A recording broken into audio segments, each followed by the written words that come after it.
¿Qué tal? Bienvenidos a una nueva emisión de este programa que hemos dado en llamar Verso a Verso.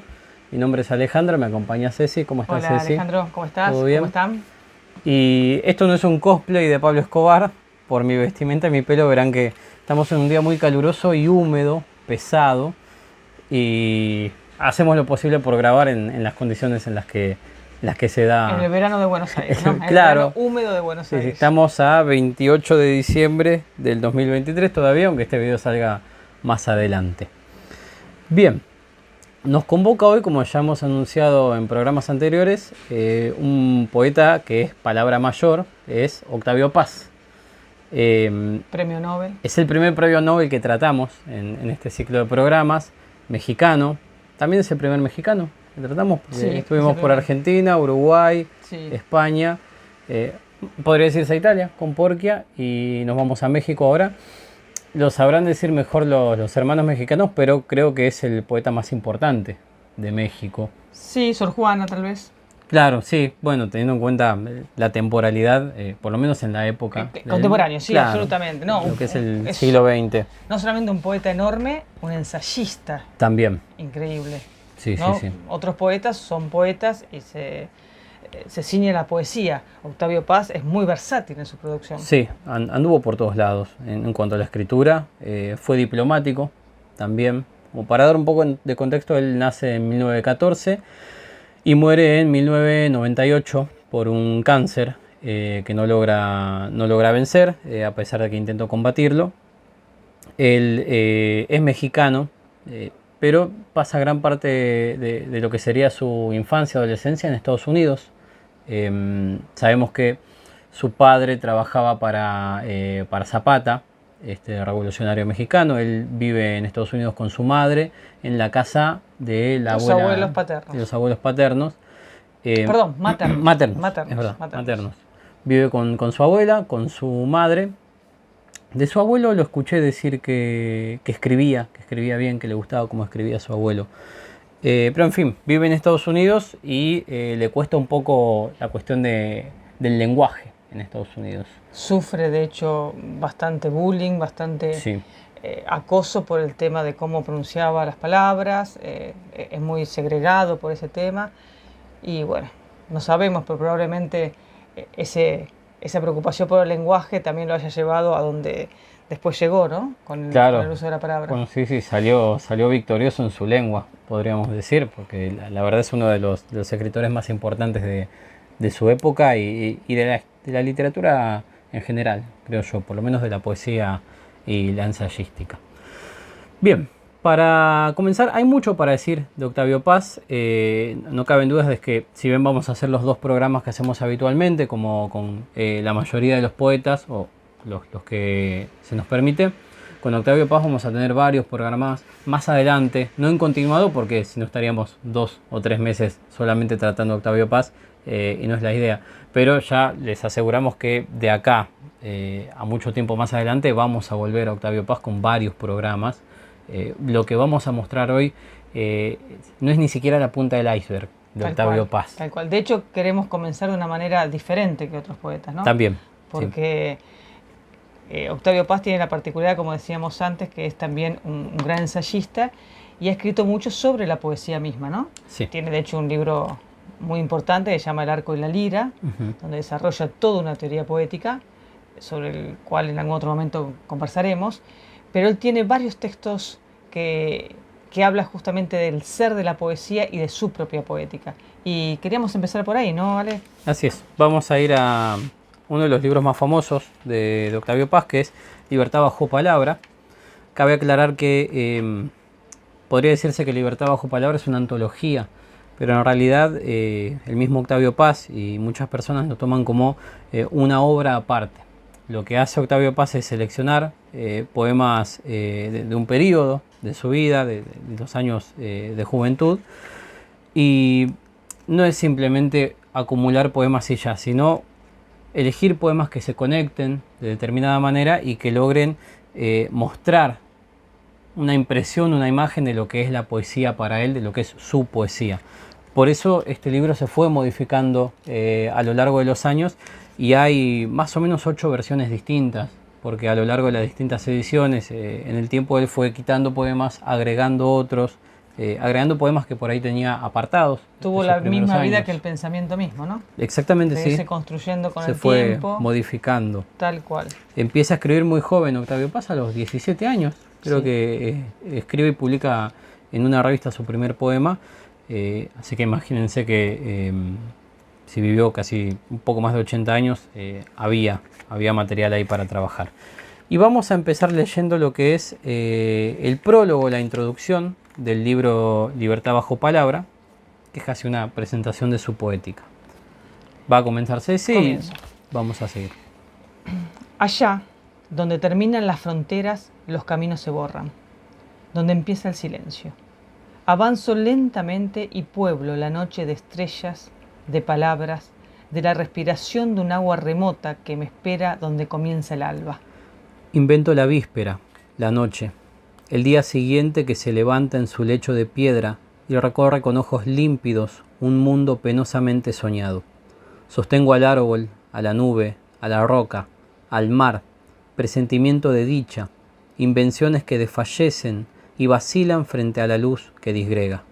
Y luego, la sierra árida, el caserío de adobe, la minuciosa realidad de un charco y un pirú estólido, de unos niños idiotas que me apedrean, de un pueblo rencoroso que me señala. Invento el terror, la esperanza, el mediodía, padre de los delirios solares, de las falacias espejantes, de las mujeres que castran a sus amantes de una hora.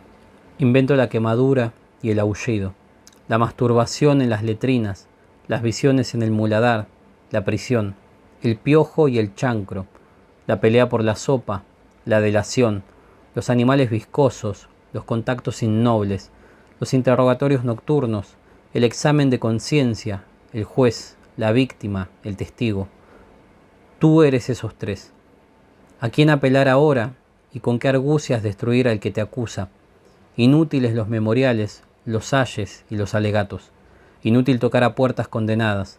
No hay puertas, hay espejos. Inútil cerrar los ojos o volver entre los hombres. Esta lucidez ya no me abandona. Romperé los espejos, haré trizas mi imagen, que cada mañana rehace piadosamente mi cómplice, mi delator. La soledad de la conciencia y la conciencia de la soledad, el día a pan y agua, la noche sin agua, sequía, campo arrasado por un sol sin párpados, ojo atroz, oh conciencia, presente puro donde pasado y porvenir arden sin fulgor ni esperanza. Todo desemboca en esta eternidad que no desemboca.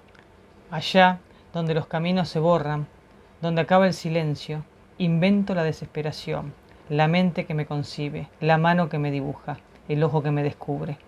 Invento al amigo que me inventa, mi semejante, y a la mujer, mi contrario, torre que corono de banderas, muralla que escala mis espumas, ciudad devastada que renace lentamente bajo la dominación de mis ojos. Contra el silencio y el bullicio invento la palabra, libertad que se inventa y me inventa cada día. Bueno, de más está decir que es un poeta escribiendo prosa, ¿no? Sí.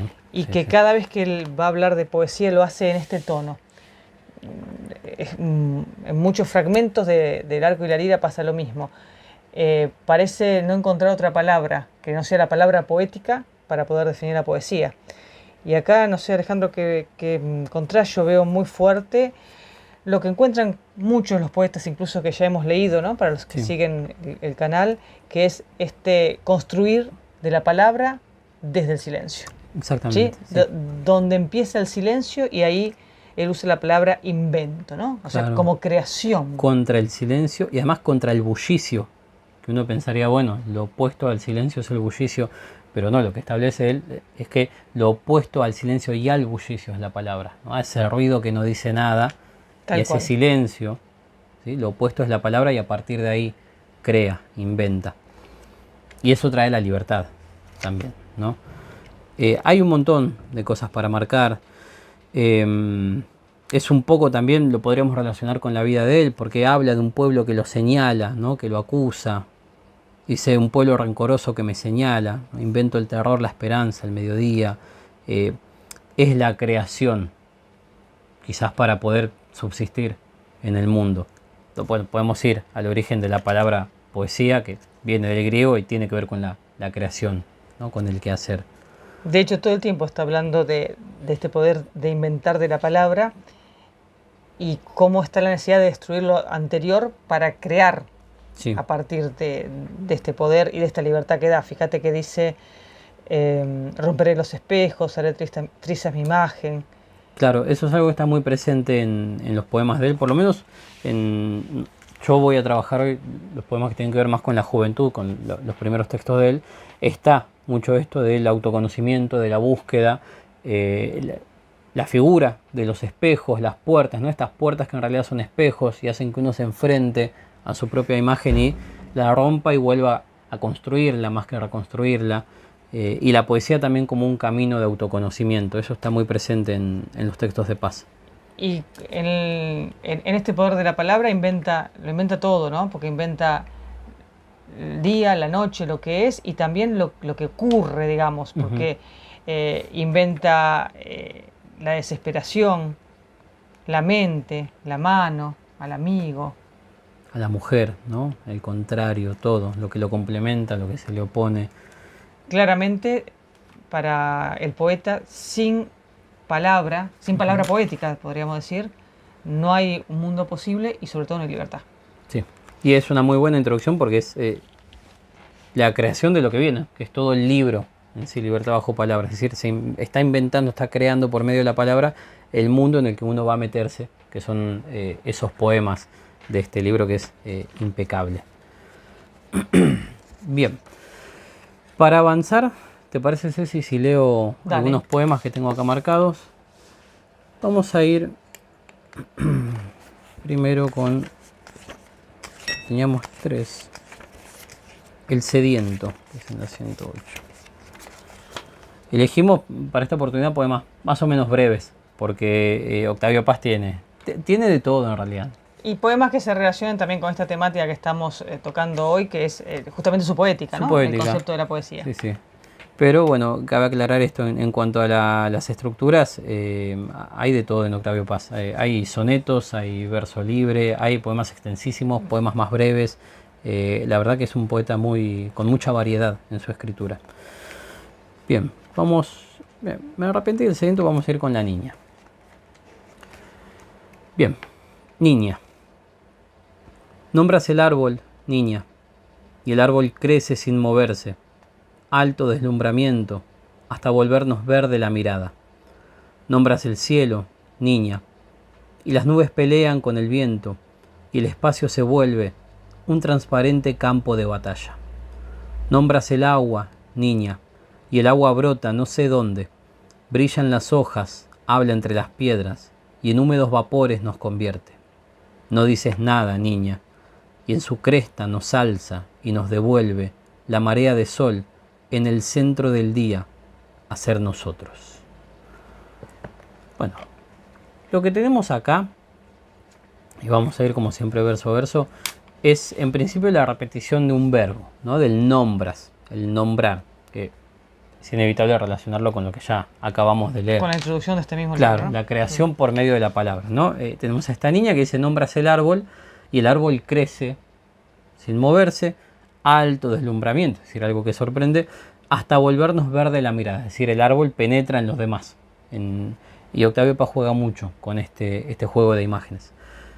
Después dice, nombras el cielo, niña, y las nubes pelean con el viento, ¿no? Es como si se expandiera ese cielo, se moviera, se llenara de vida, y el espacio se vuelve un transparente campo de batalla.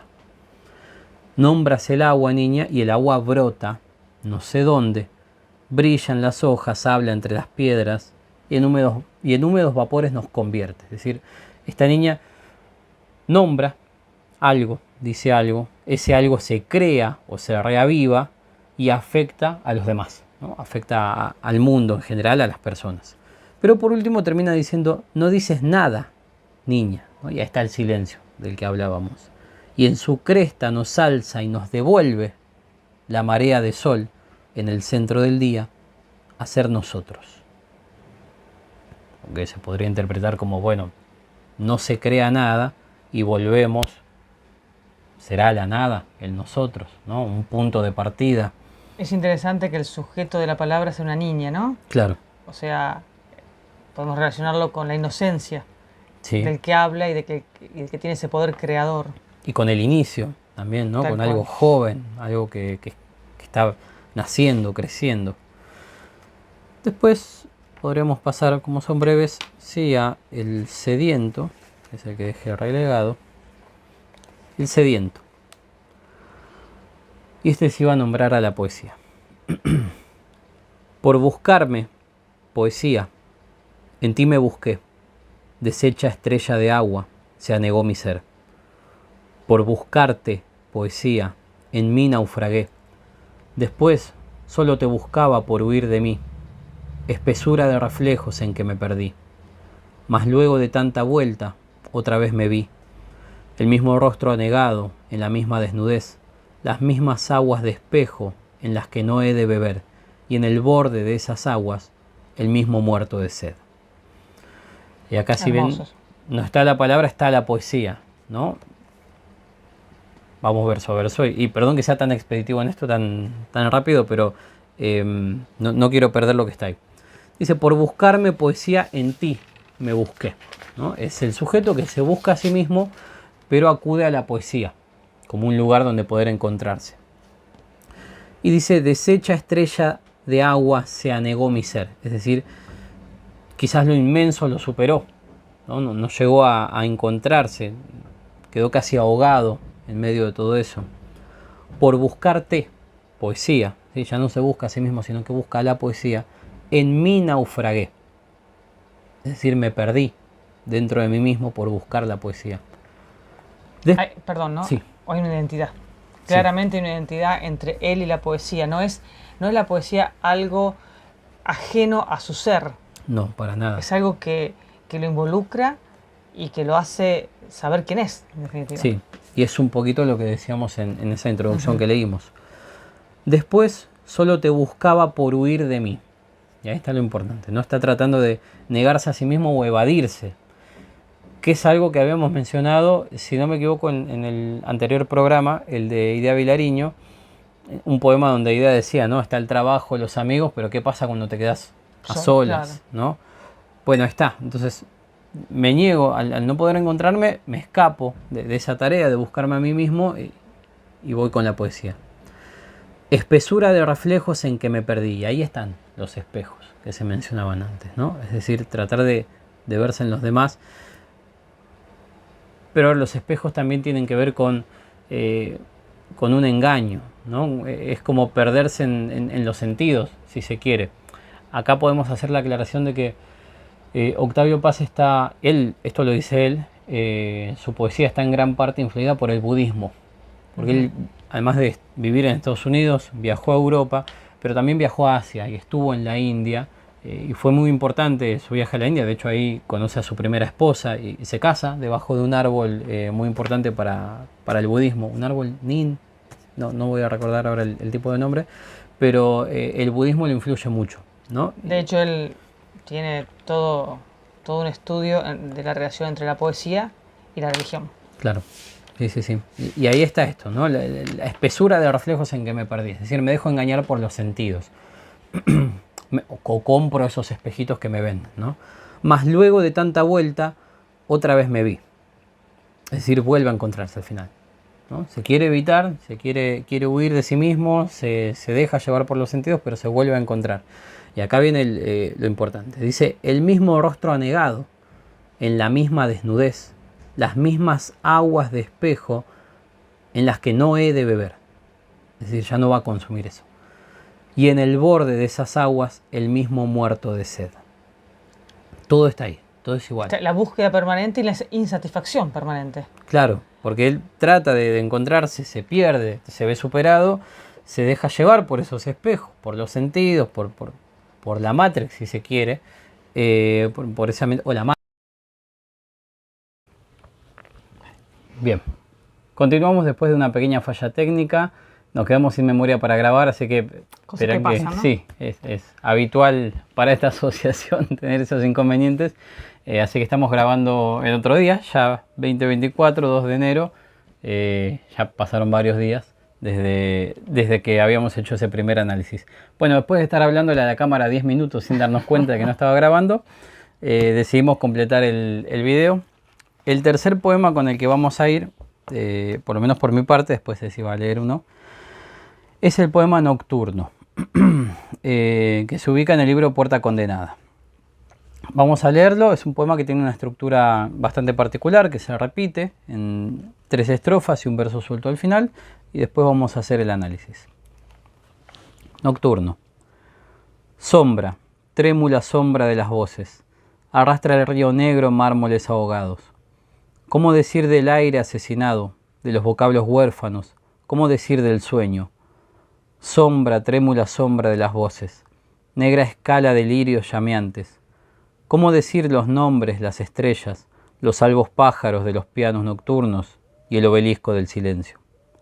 Sombra, trémula sombra de las voces, estatuas derribadas de la luna. ¿Cómo decir, camelia, la menor entre las flores? ¿Cómo decir tus blancas geometrías?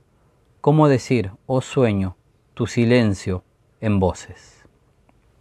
Bien, vamos a la estructura. ¿Sí?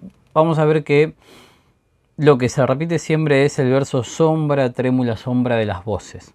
Es decir, a quien le habla, a quien está aludiendo con este poema. Después de esa frase siempre vamos a ver que sigue lo que habíamos, en esa grabación inexistente, habíamos nombrado como lo imposible o lo difícil, ¿no? En el primer caso, en la primera estrofa dice: arrastra el río negro mármoles ahogados. Es decir, lo sólido, lo fijo es derrumbado y es llevado por el agua. Y el contraste del río negro, el mármol que es blanco. Y después viene la pregunta, que se va a repetir a lo largo de todo el poema, el cómo decir.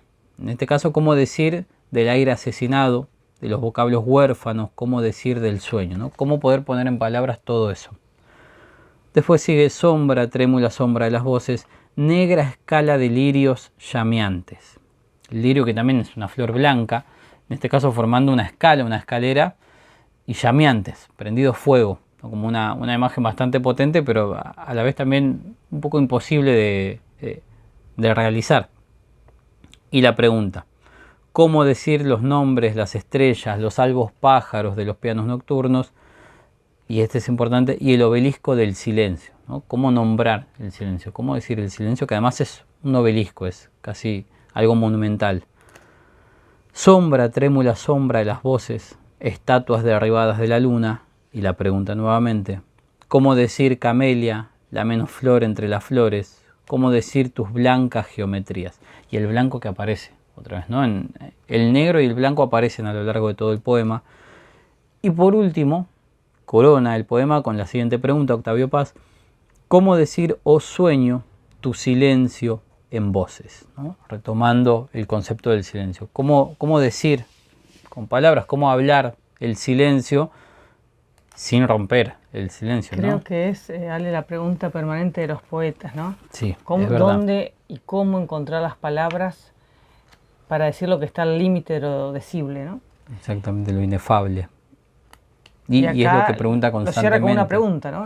No encuentra esa respuesta, evidentemente. Claro, sí, exactamente. Y deja ahí abierta la puerta para una posible respuesta, que es, bueno, el ejercicio mismo de la poesía es la búsqueda de esa respuesta que no va a aparecer nunca. Eso ya lo sabemos de entrada.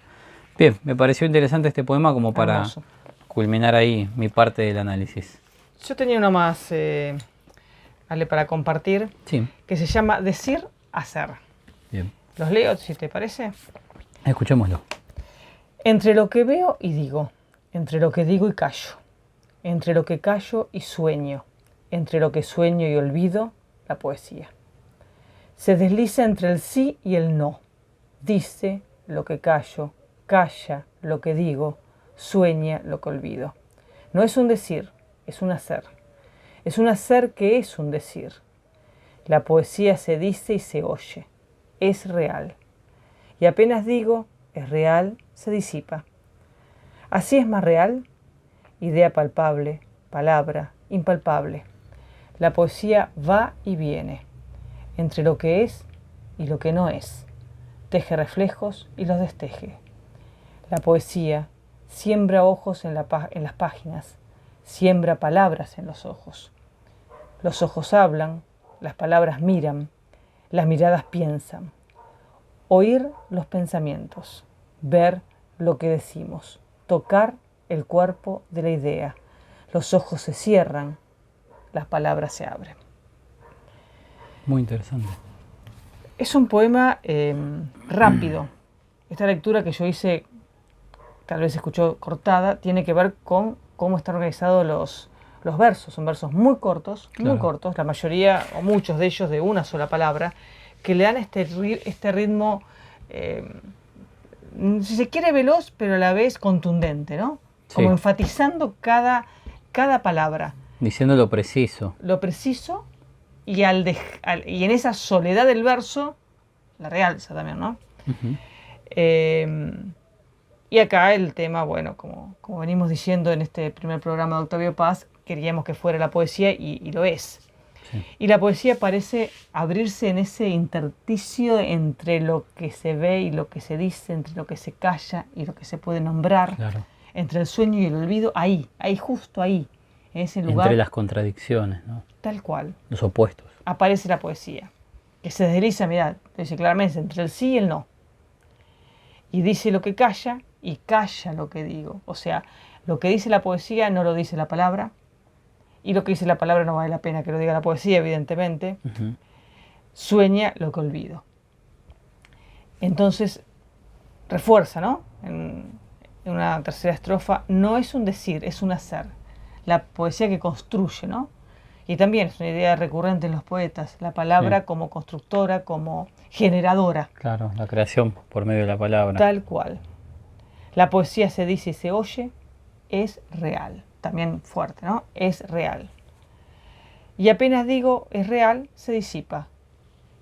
Nuevamente esta contradicción entre lo real y lo efímero, pero existe, ¿no? Lo dice claramente acá el poema. Y se pregunta, ¿no? ¿Así es más real en este disiparse, en este ser efímero? ¿Es lo que constituye la realidad de la poesía? Se pregunta el poeta. Es una idea palpable, pero a la vez una palabra impalpable. También. Nuevamente, la contradicción permanente, porque la poesía dice va y viene entre lo que es y lo que no es. ¿Sí? En ese límite del ser está la poesía, por eso su profundidad, su complejidad, por eso creo también que es irreemplazable, ¿no? Sí. No es cualquier palabra. No tiene algo de misterio. Tal cual. Teje reflejos y los desteje, o sea, va y viene. La poesía siembra ojos en las páginas y siembra palabras en los ojos. Ese sembrar también tiene la idea de vida, ¿no? De construcción, de creación. Puede oír los pensamientos, dice, ver lo que decimos, tocar el cuerpo de la idea. Y lo relaciona también mucho con la idea, ¿eh? Por ahí se corre un poco de la poesía meramente sentimental. Acá construye también ideas, según el poeta. Los ojos se cierran, o sea, los ojos que pueden ver lo sensible, uh-huh, que podría tal vez ser engañoso, se cierran. Y las palabras se abren. Mostrando. Va a lo profundo, a lo verdadero. Y es interesante que este poema lo dedica a Roman Jakobson, uh-huh, que por ahí alguno de los oyentes conoce, es un lingüista, que él reformuló el famoso circuito de la comunicación y generó algunos conceptos, algunas funciones para cada elemento del circuito de la comunicación, y habló justamente de la función poética, que la puso en el mensaje mismo, ¿no? En el trabajo uh-huh, mismo con la palabra. Es curioso que se lo dedique al autor que quiso de alguna manera contener a la poesía en un lugar. Claro, sí. En un lugar preciso. Sistematizarla. Claro, pareciera que acá el poeta, a la vez que se lo dedica, casi lo debate, ¿no? Uh-huh. Porque puede la poesía ubicarse en un solo lugar, esta poesía contradictoria que va y viene. Como que lo desafía un poquito. Claro. Sí. Y tampoco podemos dejar de ver que de alguna manera también va jugando, ¿no? El poeta con estos conceptos clásicos, ¿no? De la filosofía entre lo que es y lo que no es, entre el ser y el devenir. Sí. Esta filosofía clásica que tanto hemos leído. La poesía se ubica en otro lado, porque se ubica justo Lo indefinible, sí, lo indefinible, pero que cuando se lo vive, se lo entiende, pero si uno lo quiere explicar no se puede. Exacto. Es eso a lo que apunta Octavio Paz. Y el título es simplemente eso, ¿no? Una yuxtaposición de estos dos infinitivos, decir, hacer.